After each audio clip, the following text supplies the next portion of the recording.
अस्सलाम वालेकुम नाज़रीन, प्रोग्राम इकॉनमी इन फोकस के साथ मैं हूं आपका मेज़बान बाकर अब्बास जाफरी। लैंडमार्क रिफॉर्म्स हमने देखी हैं। 30 सितंबर आखिरी तारीख है टैक्स गोशवारे जमा कराने की। गवर्नमेंट ऑफ पाकिस्तान फोकस्ड है इस बात पे कि जो टैक्स फाइलर्स हैं उनको इनका इजाफा किया जाए उनकी तादाद में, नंबर 1। नंबर 2 कि जो लोग टैक्स फाइल नहीं करते और सिस्टम में नहीं आते, किसी तरीके से सिस्टम को स्किप करते हैं और बाईपास करते हैं, उनके लिए बहुत ही ज़्यादा तल्ख और बड़ी पेनल्टीज हम देख रहे हैं कि इम्पोज की जा रही हैं। That's a landmark initiative of government of Pakistan कि किसी तरीके से टैक्स पेयर्स की तादाद को बढ़ाया जाए। आप उस वक्त जब 100 अरब डॉलर के लगभग आपका डेट है, उस वक्त जब आप देख रहे हैं कि इकोनॉमी को ग्रो करना है, हमें 4 से 5% जीडीपी ग्रोथ रेट का टारगेट है, इस वक्त अगर बड़े टैक्स पेयर्स जो कि बड़ी लग्जरी इंपोर्ट्स भी करते हैं, अशिया खुर्दनोश में भी आप देखें कि इंपोर्टेड आइटम्स यूज करते हैं, बड़ी प्रॉपर्टीज रखते हैं, बड़ी लग्जरी आइटम्स रखते हैं, लेकिन टैक्स नहीं पे करते गवर्नमेंट ऑफ पाकिस्तान को, उनके लिए जो आने वाली जो रिफॉर्म्स हैं जिसमें टैक्स पेनल्टीज में इजाफा किया गया है, इवन सो कि इलेक्ट्रिसिटी और गैस के बिल भी मुनक़ता किए जा सकते हैं along side the other penalties that will be imposed अगर आप अपना टैक्स गोशवारे जमा नहीं कराएंगे। So that's a very clear cut warning by government of Pakistan कि आपको अपना टैक्स पे करना है। इस पे आज डिस्कस करेंगे और इसके साथ साथ अमूमी तौर पे इकोनॉमिक इशूज पे गहरी नजर रखते हैं हमारे गेस्ट, उनसे जानेंगे कि क्या इंपॉर्टेंट डेवलपमेंट्स हो रही है। मेरे साथ प्रोग्राम में मौजूद हैं जफर सुबहानी साहब जो कि मेंबर है प्राइवेटाइजेशन कमीशन के। पावर सेक्टर की रिफॉर्म्स में इनका अहम किरदार है, बहुत स्ट्रॉन्ग अंडरस्टैंडिंग रखते हैं, की पॉलिसी इशूज पे इनकी गहरी निगाह है। बहुत बहुत शुक्रिया प्रोग्राम में शामिल होने का। Thank you Baqar. Then we have with us doctor Athar Ahmed साहब जो कि टीचिंग से वाबस्ता है, खास तौर पे इंटरनेशनल मार्केटिंग पे गहरी नजर रखते हैं, एज एन इकोनॉमिस्ट भी हमारे प्रोग्राम्स में आते रहते हैं। इनसे जानेंगे कि ओवरऑल टैक्स रिफॉर्म्स और इकोनॉमिक आउटलुक की क्या सूरत हाल है, क्या इंपॉर्टेंट इनिशिएटिव्स हमें लेने की जरूरत है। बहुत बहुत शुक्रिया सर। देन हमारे साथ आगे चल के प्रोग्राम में शामिल होंगे सलीमुज़्ज़मान साहब, but before that let's just take a quick feedback from Zafar साहब। जफर साहब, ये जो टैक्सेशन की रिफॉर्म्स आई हैं, सीधा सीधा बताइएगा कि why is it so important for Pakistan right now to implement these reforms? I think सबसे बड़ी बात है कि हम इस वक्त 74 ईयर्स आज़ादी को हो गए हैं। जब तक का हमारे यहाँ इंसाफ नहीं होगा और इक्विटी नहीं होगी आपकी, तो हम आगे तरक्की नहीं कर पाएंगे। जो लास्ट ईयर था उसमें तकरीबन 2.7 मिलियन सिर्फ टैक्स पेयर्स आए हैं और उसमें से भी बहुत सारे सिर्फ नील फाइल किया पर्पस के लिए, मतलब जीरो फाइल किया। Nil file is just a filer, that's all. I think हमारे यहाँ एक बड़ी तादाद है लोगों की जिनके पास टनों के हिसाब से गाड़ियां बड़ी बड़ी हैं, बड़ी बड़े जो है आपके घर हैं इसके, and why they are not in tax net, मतलब कोई इसके रीजन नहीं है आपका। ये जो है जब ये लोग टैक्स नेट में आएंगे और अपना वो पे करेंगे रोल, तो कंट्री का जो बोरिंग्स हैं वो कम करनी पड़ेगी, फाइनेंस आएगा, और जो एजुकेशन में और जो आपका दूसरे सेक्टर्स में जहाँ पे कंस्ट्रेन होता है गवर्नमेंट को अपने करने के लिए वो होगा। सो ये जो गवर्नमेंट ने आपके जो किया, जिनको इम्प्लीमेंट करना है, आई 100% एग्री टू इट, उसको जो है, बट उसका इफेक्टिव जो उसकी इम्प्लीमेंटेशन जो है वो हमेशा का इशू कंट्री में रहा है। आई मीन पूरी कोशिश होना चाहिए, हम सबको सपोर्ट करना चाहिए कि ये तमाम करें, ये टैक्स पेयर्स जो डिजर्व नहीं करते हैं कि जो है ना विद पेइंग जीरो टैक्स, जो सैलरी वाला जो बंदा है वो अपने जो कंपनीज हैं उनका बराबर टैक्स काटती है, बाकी तो why these people who are earning a lot of money वो क्यों नहीं टैक्स पे करें? वो टैक्स पे करेगा तो कंट्री की जो चीजें जो दुनिया में चलती हैं आपका सिस्टमेटिक चलेगी, पैसे आएंगे, पैसे खर्च होंगे और कंट्री आगे चलेगा। बहुत ही की पॉइंट्स है, इस पे आगे बिल्ड करता था। What do you think right now, because tax payers का अमूमी तौर पे जो बिजनेस रिप्रेजेंटेटिव्स हमारे प्रोग्राम में आते हैं उनका यही शिकवा होता है कि हम टैक्स पे तो करते हैं, सेल्स टैक्स पे तो करते हैं, इधर से पे करते हैं, उधर से पे करते हैं, then why this? So the question is why this? देखिए, सबसे पहली बात तो ये है कि हम जब अपने शिकायतों पर आते हैं ना, तो हमको सिर्फ अपना मुल्क नज़र आता है। हम बाहर के मुल्कों की बड़ी मिसालें देते हैं, बड़ी तारीफ़ें करते हैं। आप जाकर तो देखें, आप और रहकर तो देखें, फिर आपको जब टैक्स नेट में जब आप फंसते हैं, एक काम नहीं होता, एक 10 जगहों से आपको टैक्स देना पड़ता है। गाड़ी का लाइसेंस बनाने के लिए, ये टेस्ट देने के लिए, वो टेस्ट में पास करने के लिए इतने होते हैं। वहाँ पर जब टैक्स देकर यहाँ आते हैं, यहाँ आने के बाद फिर पता नहीं क्यों जान जाती है हमारी टैक्स देने में। तो अगर ये नेट को में लाने के लिए, जैसे भी आपने जो बड़ी सही बात की है कि देखिए हमें बोरोइंग को कम करने के लिए हमें अंदरूनी खाना आमदन में बड़ा इजाफे की तरफ देखना होगा। तो उसके लिए हमें ये इक़दाम लेने होंगे लाजमी, इसलिए कि जब तक हम उनके ऊपर सख्ती नहीं करेंगे, उनको नेट पे लाने के लिए कोई जाल हमारा सख्त नहीं होगा, तो हम इसी तरह चलते रहेंगे। वरना हमको ये लाजमी आज से काफ़ी पहले आ जाना चाहिए था कि अब हमारे पास फैसिलिटेशन नहीं है। फैसिलिटेशन हम ज़्यादा से ज़्यादा करें, ज़्यादा से ज़्यादा करें कि हम लोगों को नेट में लेकर आ जाएं, फिर उसके बाद जब गाड़ी चल पड़े तो फिर कोई मसला नहीं है, फिर उसके बाद कोई मसला नहीं है। तो ये इक़दाम जो हैं ये ठीक है, देर आए दुरुस्त आए, काफ़ी पहले आ जाने चाहिए थे। अच्छा, पहले आ जाते। Now we have with us Saleemuzzaman sahab, बहुत बहुत शुक्रिया सर, प्रेसिडेंट काटी के, एंड हमारे प्रोग्राम्स में शामिल भी होते रहते हैं। इंडस्ट्रियल सेक्टर पे गहरी नज़र है इनकी, एंड ख़ुद भी बहुत डायनामिक एंटरप्रेन्योर हैं। सलीम साहब, how do you summarize the recent penalties जो कि इम्पोज की गई हैं? जिस तरह डॉक्टर साहब ने कहा देर आए दुरुस्त आए, but again a lot of entities that you represent वो ऑलरेडी टैक्स फाइल करते हैं, बट जो इकदाम उठाए गए हैं ये इसलिए उठाए गए हैं कि ज़्यादा से ज़्यादा लोग टैक्स फाइल करें, टैक्सेशन रेवेन्यूज़ में इजाफा, और जो बजट डेफिसिट हम देख रहे हैं कि कंसिस्टेंटली ग्रो हो रहा है, देन अगेन करंट अकाउंट का डेफिसिट भी बढ़ना शुरू हो गया है, इस पे काबू पाया जा सके, कम से कम डोमेस्टिक रिसोर्स मोबिलाइजेशन बेहतर हो। What do you think? जी थैंक यू बखैर। देखें, इसमें कोई शक नहीं है कि इस वक्त जो नीड है हमारी वो पूरे मुल्क की नीड है कि हमारी जो रेवेन्यू है उसके अंदर इजाफा होना चाहिए, और इजाफा होने के लिए करने के लिए एक बड़ी इंपॉर्टेंट चीज़ ये है कि आप अपनी टैक्स की बेस को बढ़ाएं।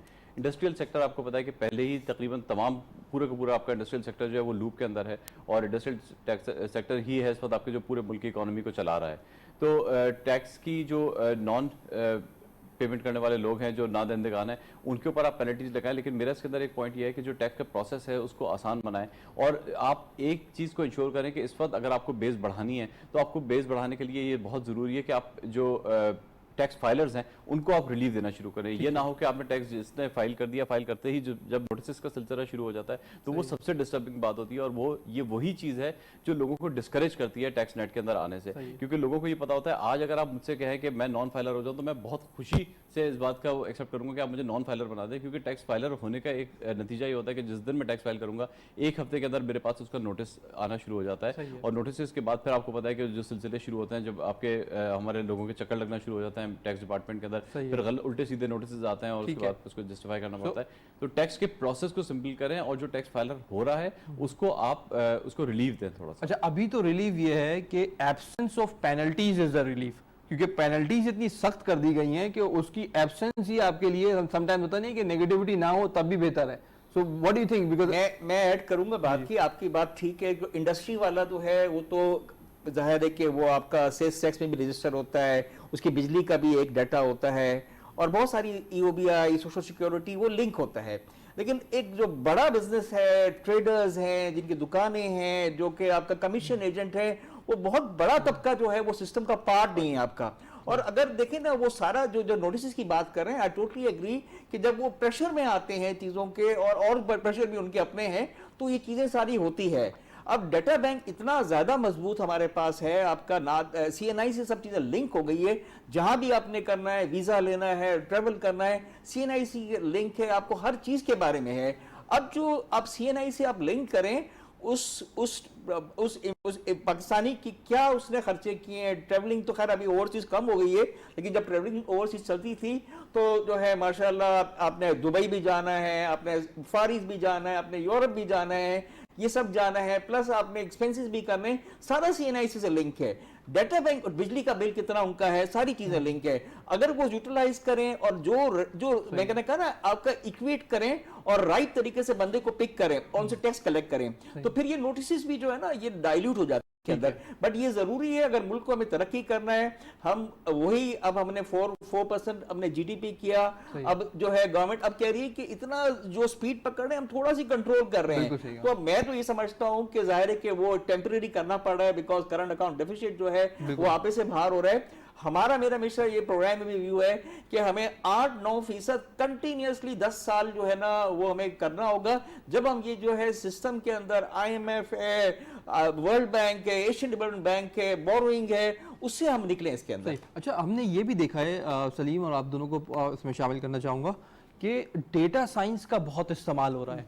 अब जिस तरह बताया भी जफर साहब ने कि डेटाबेस चूंकि इंटीग्रेट हो गया है और जो ट्रांजैक्शनल डेटा है वो झूठ नहीं बोलता, सो वो सारा डेटा आपकी पूरी प्रोफाइलिंग बना के, इनफैक्ट रिस्क स्कोरिंग भी अब एफबीआर के साथ मिलके कर रहे हैं कि कौन कौन से वो लोग हैं जिनकी ज्यादा प्रोबेबिलिटी है कि उन्होंने टैक्स फाइल नहीं किया हुआ है, एक तो फैक्ट है, और वो इस जुमरे में आते हैं उन पे इतना टैक्स बनता है।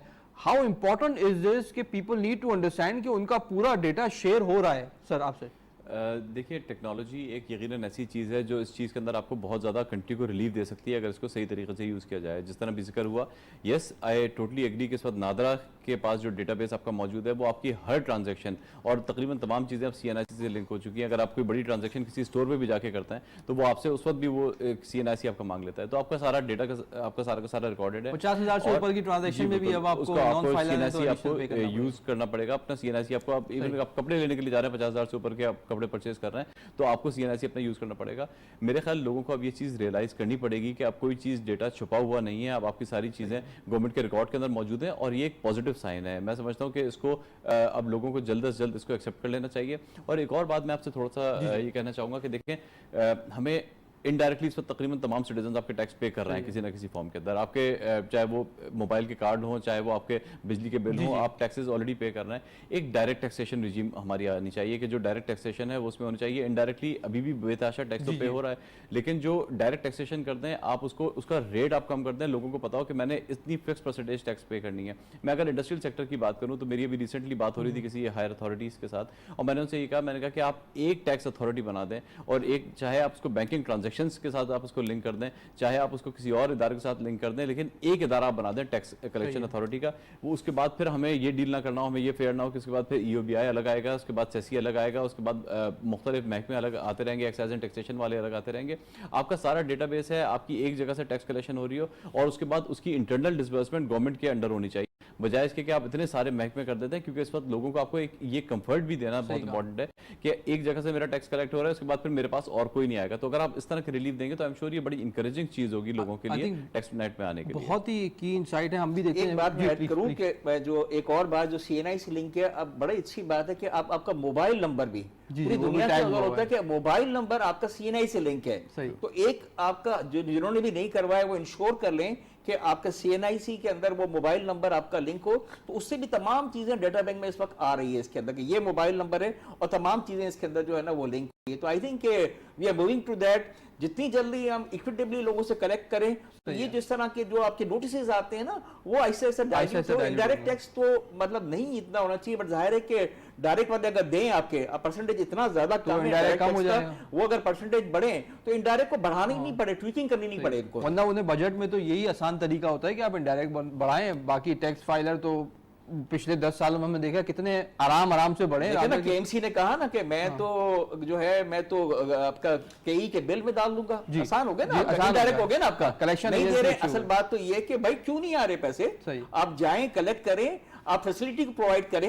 मतलब एक रिग्मा रोल है ना जो कहेगा कि मैं क्यों दूं, आपको फैसिलिटी नहीं है। उनकी बात कुछ हद तक सही भी है, बिल्कुल ठीक है। तो फैसिलिटी सही करें और डायरेक्ट कलेक्ट करें, कलेक्शन मैकेनिज्म अच्छा हो जाए। जी डॉक्टर साहब, व्हाट डू यू से? देखिए, सबसे पहले तो मैं ये बताऊंगा कि सबसे पहले I totally agree with the point जो आपने अभी फरमाया है कि बात क्यों है कि मैं पैसे क्यों दूं, मुझे कुछ नज़र आना चाहिए कि ये चीज़ मुझे मिल रही है और वो मुझे एग्जीक्यूट होना चाहिए। खाली मैं सुनने पर इत्तेफाक नहीं करूँगा कि ये मुझे मिल रहा है। तो जब ये फैसिलिटीज़ मैं अवेल करना शुरू करूँगा ना, तो फिर आप यकीन कीजिए मैं खुद जाऊँगा, तलाश करूँगा कि भाई किस तरह से मैंने फाइलर बनूंगा और मैंने ये काम करना है, तो टैक्स मैंने जाकर देना होगा। तो you will have to facilitate. और सबसे बड़ी बात यह है कि आजकल तो टेक्नोलॉजी का इस्तेमाल ऐसे हो गया है कि मुझे याद है कि एक वॉक थ्रू गेट के डेमोस्ट्रेशन पर मैं गया और वहाँ से एंटर हुआ तो स्टेज से अनाउंस हुआ कि yes Athar Ahmed is coming, son of Muzaffar Ahmed is coming. तो भाई हाउ कम ही नोज, जिससे मैं कभी आज तक मिला नहीं हूँ, तो ये सिर्फ मेरा शनाख्ती कार्ड, वो बार कोड जो लगा हुआ है आपके, वो रीड कर रहा है और वो रीड करके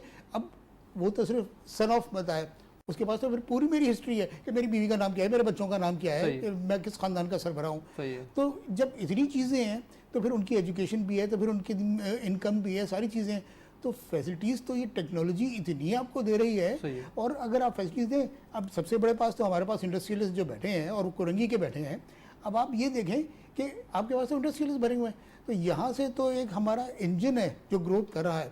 और इंजन जब खुद कह रहा है कि फैसिलिटी दें तो टैक्स देने में कोई पीछे नहीं हटता। पाकिस्तानी कौम बड़ी मुहब वतन कौम है और ज़रूरत पड़ती है ना तो वो हम आजमाए हुए लोग हैं, हम आगे आते हैं। तो जहाँ मुल्क को इनकम की ज़रूरत होगी और जहाँ मुल्क को ये डेप्थ से निकलने की ज़रूरत होगी कि अब हम ये पॉलिटिकल बातें तो कर नहीं रहे कि हम ये बताएं कि किस तरीके से हम फंसे हैं, लेकिन जिन सब चीज़ों के बावजूद हम निकलना चाहते हैं और हम कौम के शाना बशाना चल के काम करना चाहते हैं।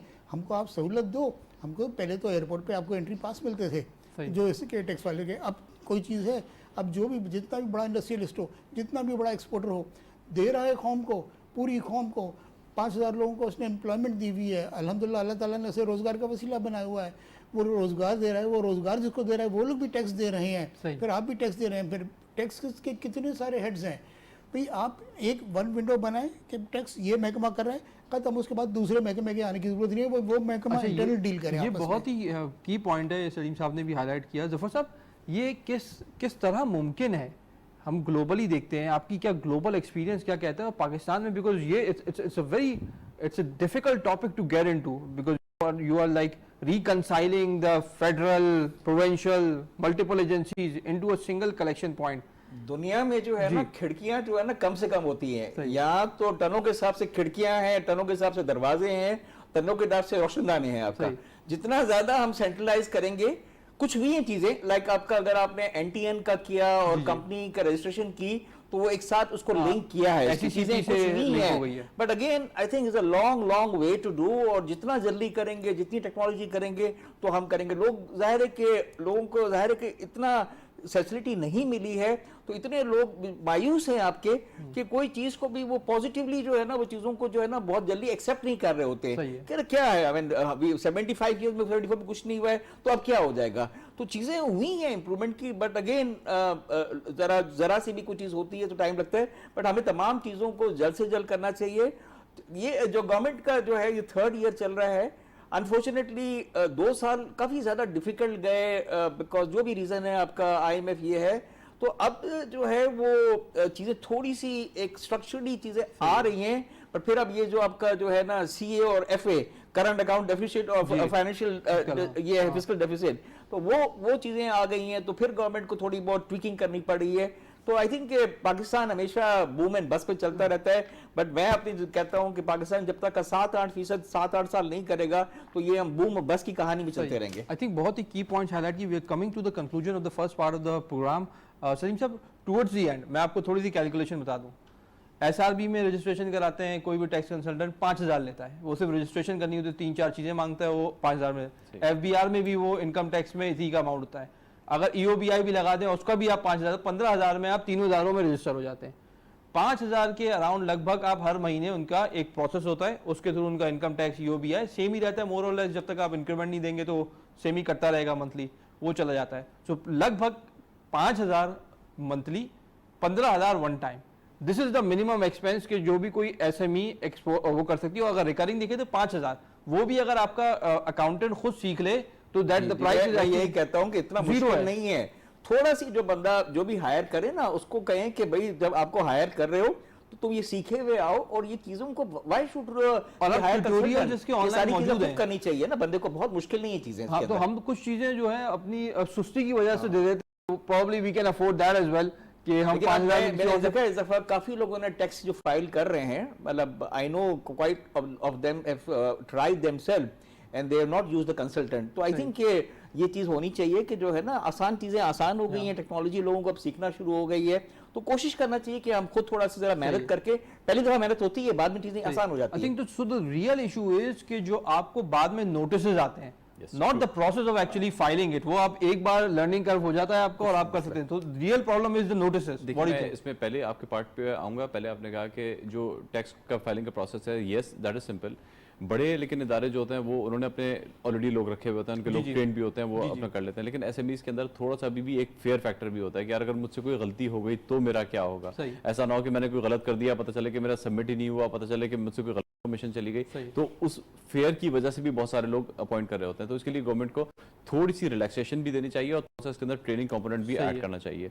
और दूसरा जो आपका पार्ट है कि उसके बाद जो नोटिस का सिलसिला शुरू होता है, yes that is the biggest challenge, क्योंकि टैक्स जमा कराने के बाद अगर मुझे ये सुकून हो जाए कि यार उसके बाद चलो मेरी 1 साल के लिए जान छुट गई, मैंने जो पैसे जमा कराने थे मैंने पैसे भी जमा करा दिए, लेकिन जब मेरे पास नोटिस आता है और उसके बाद वो नोटिस इतना एब्नॉर्मली एग्जैजरेटेड, ऑडिट का नोटिस अलग आता है, उसका दूसरा नोटिस आपके अलग आ रहे होते हैं, तो मुझे जब ये होता है ना फेयर होता है कि मैंने अब जमा करा दिया, अब मेरे पर तलवार ये लटकी हुई है कि मैं उसके बाद फिर मुझे नोटिस को भुगतना होगा।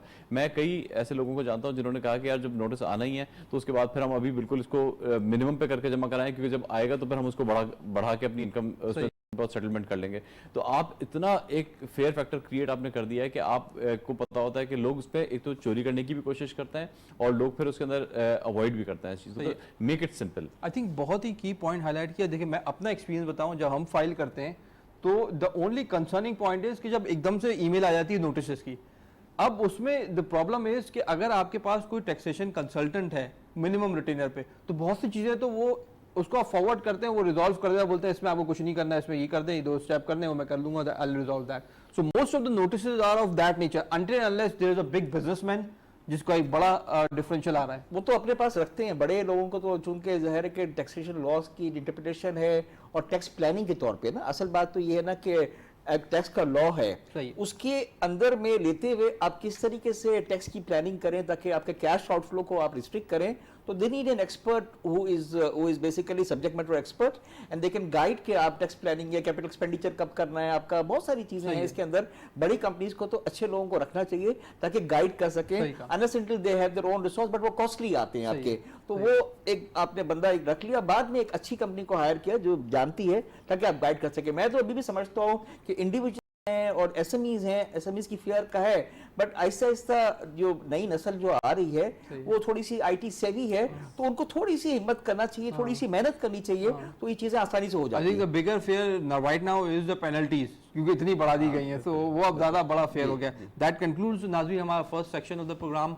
बहुत ही इन डेप्थ डिस्कशन की हमने टैक्सेशन रिफॉर्म्स के ऊपर, जो करंट पेनल्टीज आई हैं, यू मस्ट फाइल टैक्स, अगर आप कंपनी एज ए कंपनी है तो भी फाइल करें, एज ए इंडिविजुअल हैं तो भी फाइल करें, एसएमई के अंदर आपका शुमार होता है तो भी फाइल करें, दैट्स वेरी टाइम पे फाइल करें। मसला ये है कि हम टाइम पे फाइल नहीं करते हैं ना, हम ये कहते हैं कि सब सबके ध्यान में यही है कि एक्सटेंशन हो जाएगा, हिसाब से पेनल्टीज है, नहीं सब कह रहे हैं एक्सटेंशन हो जाएगा, ये एक डेट दी है, एक्सटेंशन राइट नाउ नहीं अभी तो नहीं है, लेकिन लोगों को इसी उम्मीद से है, जिसको देखें वो उम्मीद से है कि 30 तारीख तो एक्सटेंड हो जाएंगे, because this is the history. पर मेरा अपना व्यू है कि जब वो 30 तारीख की डेट है तो क्यों नहीं आप फाइल कर सकते हो, उसी दिन फाइल करो ना।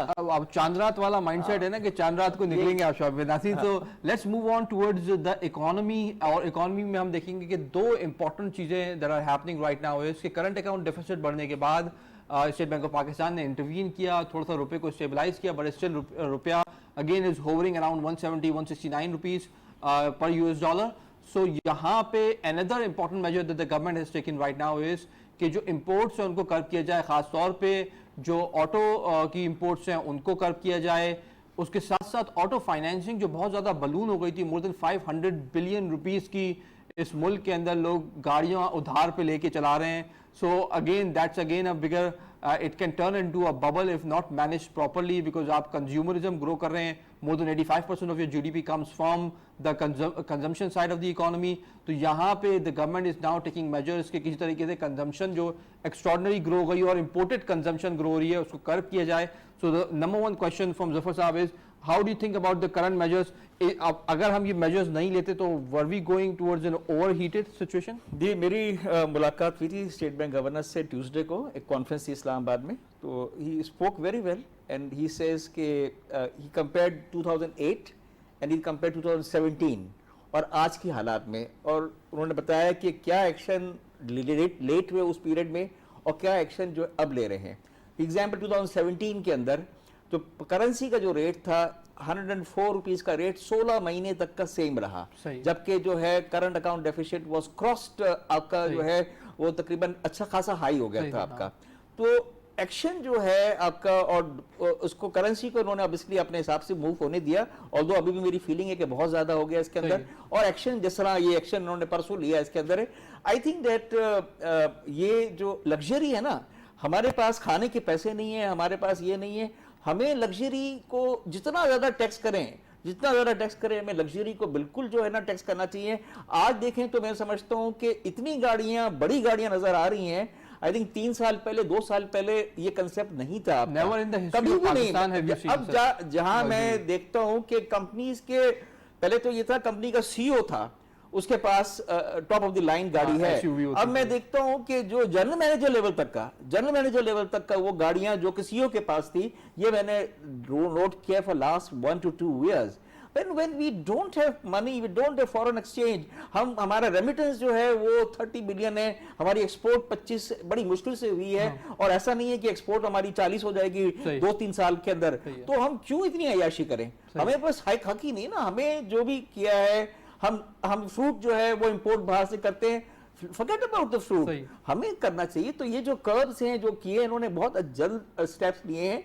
I think this is the right step. और हमें इसको करंट अकाउंट डेफिसिट जो इस वक्त ऑलरेडी अच्छा खासा जो है ना 1.4, 1.5, 1.4 बिलियन लास्ट मंथ हुआ है, इसे हमें नीचे लाना होगा, ताकि अब जो ये बस का पीरियड जो है, जो छोटा सी पीरियड हो, उसके बाद फिर हम वापस न्यूट्रलाइज हो जाए। I think I appreciate it. And जिस तरीके से उन्होंने मुझे हमें एक बताया, जो सामाईन नाजरीन थे सारे, कि किस तरीके से जो है ना एक्शन लिए है, ताकि एक्शन जो है ना जल्दी से आपको मिटिगेट करें चीजों को। सही, आई थिंक बहुत ही इंपॉर्टेंट इनसाइट है डॉक्टर साहब, because this is very important कि ओवरहीट होने से इकोनॉमी को बचाया जाए, बिकॉज आपका कंपैरेटिव एडवांटेज इकोनॉमी का अभी भी स्ट्रांगली डेवलप नहीं हुआ है, तो स्ट्रेट अवे कंज्यूमरिज्म बढ़ेगा, ओवरहीट होगी। देखिए, सबसे पहले तो हमारे पास जो है ना, ठीक है, लोकल इकोनॉमिक एक्टिविटी जनरेट करना चाहिए, इसके लिए एक्टिविटीज़ करनी चाहिए, बहुत अच्छी बात है, इकोनॉमिक एक्टिविटी जनरेट होती है, गुर्बत दूर होती है, लेकिन हमारे पास उस पर इंटरनेशनल मार्केटिंग पर जोर नहीं दिया गया है। बात असल ये है कि हम एक तरफ महंगाई का रोना रोते हैं, कहते पेट्रोल इतना महंगा हो गया है, इतना ये हो गया है, ये हो गया है।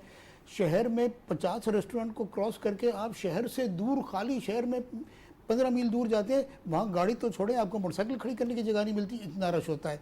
शहर कराची में 2 ऐसी जगह हैं, कितने का यहाँ पे वीकेंड पे खाना खाया जाता है, लाखों नहीं, करोड़ों नहीं, अरबों में खाया जाता है।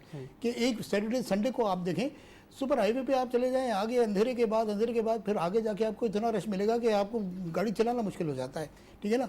आप क्लिफ्टन साइड पे क्रॉस करके चले जाएं, अंधेरा क्रॉस करके इतनी दूर, वहाँ पे आप सिक्योरिटी का रोना रोते हैं, अरबों रुपए का खाना खाते हैं। आप सिक्योरिटी की महंगाई की बात करते हैं, मालम जब्बा में 66 अरब रुपए की टूरिज्म की गई है इस सीज़न में, ठीक है ना। आप महंगाई का रोना रोते हैं, खड़े रह जाइए कराची की किसी मेन रोड पर, आपको 5 साल पुरानी गाड़ी, तो शायद अगर मैं गुजर गया तो गुजर गया, वरना कोई 5 साल पुरानी गाड़ियाँ नजर नहीं आती। सही है, सारी गाड़ियाँ आपको 2018 के बाद की ही नजर आएंगी आपको। तो मतलब ये हमारी इकोनॉमी है, तो कौन सी बात सच है? तो बात असली है कि ये ड्रास्टिक एक्शंस लेने पड़ेंगे, और ये हमारे पास ये जो सेट कल्चर है और ये जो वीवीआईपी कल्चर है, इसका अगर खात्मा नहीं होगा। अब एक पॉलिटिकल फैसला हुआ था पहले हमारे एक एक्स प्राइम मिनिस्टर के दौर में कि एक गाड़ी कोई 1100 सीसी से 1000 सीसी से करेगा, वो बेचारे को और बदनाम कर दिया। तो बात ये है कि गलत क्या है, आप पहले अपने आप को तो देखें। हम तो हॉलैंड के वजीर आजम की बात करते हैं जो साइकिल पे जाता है और रोजाना का यही मामूल है इसका। तो भाई एक जनरल पब्लिक में क्या कौन से ऐसे ये कैद पड़ गया कि हम यही गाड़ी चाहिए और यही फैसिलिटीज चाहिए। तो थोड़ा सा कंज्यूमरिज्म को आप देखिए, कंज्यूमरिज्म को हमने रिस्ट्रिक्ट करना पड़ेगा, और हमें ये लग्जरीज आइटम, हम हर साल बजट के मतलब इस सीज़न में हम यही बातें करते हैं कि लग्जरी पे टैक्स लगाओ, लग्जरी पे टैक्स लगाओ। भाई लग्जरी पे टैक्स लगाओ। आप ये चीज़ें तो देखें आप कि एक जहाँ ओपन एयर रेस्टोरेंट्स होती है ना, तो वहाँ पर तो कोई नंबर ऑफ सीट्स की पाबंदी नहीं है कि जी 80 सीटों की कैपेसिटी है, वहाँ पर तो 80 की है, 800 की है। जितने आएंगे हम सबको कैटर करेंगे, वहाँ पे आपको बैठने की जगह नहीं मिलती। तो फिर हमारा कौन सी बात सही है? ये रोना on one hand personal income एक सेक्शन ऑफ द सोसाइटी की ग्रो हो रही है और वो रिफ्लेक्ट हो रही है उनकी लग्जरी खाना पीना, और ये जो इस तरह के एरियाज में जाके सैर तफरी होती है मालूम जब में, ये उधार लेके कोई नहीं करता। सही, ये अपना पैसा खर्च करता है। गाड़ियां लेकिन उधार पे निकलनी है वो।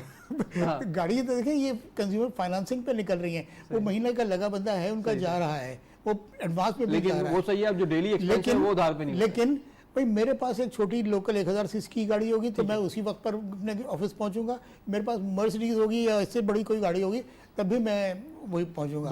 भाई घड़ी भी वही टाइम देती है जो मेरी 15 रुपए की घड़ी होगी। I got your point. मैं थोड़ा सलीम साहब की तरफ आना चाहूँगा। सलीम साहब, आपने बड़ी इंटरेस्टिंग डिस्कशन सुनी। Now the measures that have been taken, उसमें अगेन थोड़ा सा डिस्काउंट रेट एडजस्टमेंट भी है। सबसे पहले तो ये बताइए कि जो 25 बेसिस पॉइंट इंक्रीज किया गया है, can industry sustain that and another 25 basis points moving forward? देखिए डिस्काउंट रेट तो जितना इसको इंक्रीज करने के बजाय जितना इसको कम करते तो ज़्यादा वो बेहतर इनिशियल था। आर्गुमेंट था। ये तो एक हमारा आर्गुमेंट हमेशा से है हाँ। और इसमें आप देखें कि जब इन्होंने कम किया तो उसका एक आपको बेनिफिट नज़र भी आया। तो इस चीज़ के तो मैं अगेंस्ट हूँ कि ये जो चीज़ इन्होंने एक्टिविटी की है ये नहीं है। देखिए सस्टेन तो करने का ये है कि सस्टेन तो जब ये डबल डिजिट के अंदर था तब भी सस्टेन तो गुजारा आपका हो रहा सही था, कहा। लेकिन बात ये कि आपकी ग्रोथ नहीं हो रही थी, आपकी ग्रोथ कम होती जाएगी। सही है। आपको ग्रोथ में अट्रैक्शन लाने के लिए इसको डिस्काउंट रेट को तो आपको कम करना पड़ेगा। लेकिन जो बात यह है कि अभी एक जो जिक्र हो रहा था कि स्पेंडिंग के हवाले से कि स्पेंडिंग अगर आपकी डोमेस्टिक स्पेंडिंग हो रही है तो मैं समझता हूँ डोमेस्टिक स्पेंडिंग होना तो एक पॉजिटिव साइन है कि आपकी इकोनॉमी के अंदर आपकी इनकम ग्रोथ हो रही है, आपके लोगों के पास पैसा आ रहा है। लेकिन ये कि जो लग्जरीज हैं उसके ऊपर ऑलरेडी टैक्स, मैं आपको बताऊँ कि देखिए हमने ऑलरेडी काफ़ी ज़्यादा टैक्स लगाया हुआ है। एक चीज़ यस, हमें इंडस्ट्रियल ग्रोथ के लिए जो इंपोर्ट्स करनी है, मशीनरी इंपोर्ट करनी है, उस पर आप जितनी ज्यादा से ज्यादा रिलीफ दे सकते हैं, इस पर रिलीफ दें, डिस्काउंट उसमें तो रेट अच्छा को कम खासा करें। रिलीफ आप लोगों को मिला भी उसके है, ऊपर मिला टैक्स भी के है ऊपर। और उसका आपने बेनिफिट भी देखा है। उसका आप बेनिफिट देखें, ये जो आज आपको थोड़ी बहुत स्पेंडिंग में इंक्रीज नजर आ रही है, आपको नजर आ रहा है कि आपकी जो डोमेस्टिक स्पेंडिंग है उसके अंदर इंक्रीज आया, तो उसका एक बहुत बड़ा फैक्टर ये एक इंडिकेशन है कि आपके यहाँ उसकी इंक्रीज हुई है, एम्प्लॉयमेंट आपकी थोड़ी बहुत जनरेशन इससे हुई है। और अभी आने वाले वक्तों में जो प्रोजेक्ट्स पाइपलाइन के अंदर है, टेक्सटाइल सेक्टर के अंदर पर्टिकुलरली, तो आप ये देखिएगा कि इसके आपको बड़े अच्छे समारात नजर आएंगे। लेकिन जो बात है ना कि हम ये जो बात कर रहे थे कि लग्जरी प्रोडक्ट्स के हवाले से जो बात हो रही है, तो लग्जरी प्रोडक्ट्स यस हमें उसको कर्टेल तो करना होगा, लग्जरी प्रोडक्ट्स को हमें कर्टेल करने के लिए कोई स्टेप्स लेने होंगे। एट द सेम टाइम हमें एक काम और ये भी करना चाहिए कि हमारे यहाँ जो डोमेस्टिक प्रोडक्ट बन रही है, जैसे हमारी अगर हम व्हीकल की बात करते हैं, मैं किसी पर्टिकुलर ब्रांड की बात नहीं कर रहा, लेकिन जो किसी भी हम उसकी बात करते हैं, इंपोर्ट सब्सटीट्यूशन की अगर हम बात करते हैं, तो उसके अंदर फिर क्वालिटी को भी हमें इंश्योर करना होगा। आज 1 करोड़ रुपए की अगर मैं कोई लोकली मैन्युफैक्चर्ड गाड़ी लेता हूँ, उसके मुकाबले में अगर मैं देखता हूँ कि दुबई में वो प्रोडक्ट मुझे कितने की मिल रही है, जो कि यूएस मेड है, उसकी क्वालिटी किस किस्म की है, या जापानीज प्रोडक्ट की सेम प्राइस में उसकी आधी प्राइस के अंदर किस क्वालिटी की प्रोडक्ट मिल रही है, तो वो चीज़ भी एक बड़ी डिस्टर्बिंग साइड होती है। तो उसके लिए हमें लोकल प्रोडक्ट्स की क्वालिटी के ऊपर और उसको इम्प्रूव करना होगा, ताकि लोगों का ऑटोमेटिकली रुझान इस तरफ हो। आज मैं अगर जापानी गाड़ी प्रेफर करता हूँ या मैं अमेरिकन गाड़ी की तरफ जाना चाहता हूँ, उसकी वजह यह है कि मुझे पता है कि मैं जापानी गाड़ी जो मुझे दुबई में इसकी आधी प्राइस में मिल सकती है, मैं उसकी डबल प्राइस पे कर रहा हूँ और मुझे जो क्वालिटी मिल रही है वो क्वालिटी बहुत कम है। तो हमें इसके ऊपर एक पूरी कंप्लीट स्ट्रेटजी बना के उसके ऊपर वर्किंग करनी पड़ेगी। ये एक सिंगल स्ट्रेटजी काम नहीं करेगी लॉन्ग टर्म के अंदर। आज आप कर देंगे, उसके बाद फिर कुछ दिनों के बाद फिर दूसरी गवर्नमेंट आएगी, उस पर प्रेशर बिल्डअप होगा, उसके बाद फिर ये सारी चीजें वापस रिलैक्स हो जाएंगी। अच्छा ये बताइए कि since you represent industrial sector as well, in terms of competitive advantage in मुख्तलिफ फील्ड्स, खासतौर पर सेक्टर्स, सब सेक्टर्स के अंदर, how are we faring, how we are dealing with that, किस तरह क्या इंप्रूवमेंट आई है उसके अंदर? बिकॉज गुज़श्ता 3-4 साल में is there any concerted effort और allocation towards improvement of comparative advantage, because over the long run ये बड़ा काउंट होगा? देखिए हमें एक कम्पिटिटिव एडवांटेज के लिए हमें ज़रूरी ये था कि हमारी कॉस्ट ऑफ ऑपरेशंस जो है वो नीचे आती। हमें अपने आप को कम्पिटिटिव बनाने के लिए कॉस्ट ऑफ ऑपरेशंस को नीचे लाना चाहिए, लेकिन हमने ये देखा कि जो हमारी यूटिलिटीज़ की प्राइसेस हैं वो कंटिन्यूस बेसिस पे ऊपर की तरफ गई हैं। और ख़ास तौर पे अब जो गैस का इस वक्त जो क्राइसिस है, जो हमारा लास्ट ईयर हमने देखा और इस साल हम एंटिसिपेट कर रहे हैं कि मज़ीद इंटेंस होगा ये गैस का क्राइसिस। अब गवर्नमेंट अगर पुश कर रही है कि आप RLNG के ऊपर आ जाएँ, तो आपकी कॉस्ट जो होगी वो आप देखिएगा कि RLNG की वजह से अगर इस पर आना पड़ता है अनफॉर्चुनेटली, तो आपकी कॉस्ट की कितनी ज़्यादा हो जाएगी गैस की। तो हमें कंपेटिटिव एडवांटेज के ऊपर गवर्नमेंट ने जहां एक तरफ एफर्ट किया कि आप जो रिटर्न से या जो आपके DLTL के आपके रिफंड्स के ऊपर उन्होंने काफ़ी इस पर काम किया कि आपको कंपेटिटिव बनाया इंडस्ट्री को, लेकिन दूसरी तरफ जो कॉस्ट ऑफ ऑपरेशंस है, कॉस्ट ऑफ आपकी प्रोडक्शन है, फ्यूल कॉस्ट आपकी ऊपर चली गई, आपकी जो लेबर कॉस्ट है वो कितनी ऊपर चली गई। सिंध में अगर हम पर्टिकुलर बात करें, मिनिमम वेज का इशू आपको पता है कि कितना सीरियस हो गया, उस पर लिटिगेशन में भी गए। तो अगर आप कॉस्ट ऑफ प्रोडक्शन को अपनी बढ़ाते जाएंगे तो आप कैसे कंपेटिटिव रहेंगे? आप कंपेटिटिव रह ही नहीं सकते। और इंटरनेशनल मार्केट में आपको अगर कोविड का जो थोड़ा बहुत बेनिफिट मिला था, you are going to lose that entire benefit which you got अगर आप अपनी कॉस्ट को मेंटेन कर पाएंगे। That's a very big argument. But are we working on this productivity factor, the technology factor side? Because obviously जितनी भी बड़ी economies हैं, अब वो गैस और बिजली के रेट से हटके टेक्नोलॉजी और प्रोडक्टिविटी फैक्टर के ऊपर बहुत काम करती हैं। यस, इंडस्ट्रियल सेक्टर ने देखें इसके अंदर टेक्नोलॉजीज़ के ऊपर बहुत काम किया है। और आपको ज़ाहिर है कि अगर मैं एक बिजनेसमैन हूँ, मुझे पता है कि यार ये जो आज मेरे पास मशीनरी लगी हुई है या आज जो मेरी जो मैं टेक्नोलॉजी यूज़ कर रहा हूँ ये एक आउटडेटेड टेक्नोलॉजी है, तो मुझे पता है कि मेरी उसकी कॉस्ट कितनी होगी, मेरी उसकी कॉस्ट इतनी ज़्यादा होगी कि मैं कम्पीट कर अपनी नेबरिंग कंट्री से। तो जो इंडस्ट्रियल सेटअप्स हैं, yes they have adopted technology, और बहुत अच्छी टेक्नोलॉजी उन्होंने अडॉप्ट की है। मैं समझता हूँ कि उनके पास इस वक्त जो मशीनरी आ रही है, और ये जो इतनी सारी मशीनरी की अभी इंपोर्ट हुई है जिसकी वजह से आपकी इंपोर्ट्स बढ़ी हुई हैं बहुत ज़्यादा, तो उसकी वजह यही है कि लोग people want to shift from the old technology to the new technology, और इसके ऊपर काम हो रहा है। यकीनन जो प्राइवेट सेक्टर है वो तो अपने आप को कभी भी नॉन कम्पिटिटिव नहीं होने देगा, क्योंकि उसको तो कम्पीट करना है इंटरनेशनल मार्केट में, उसका से लोकल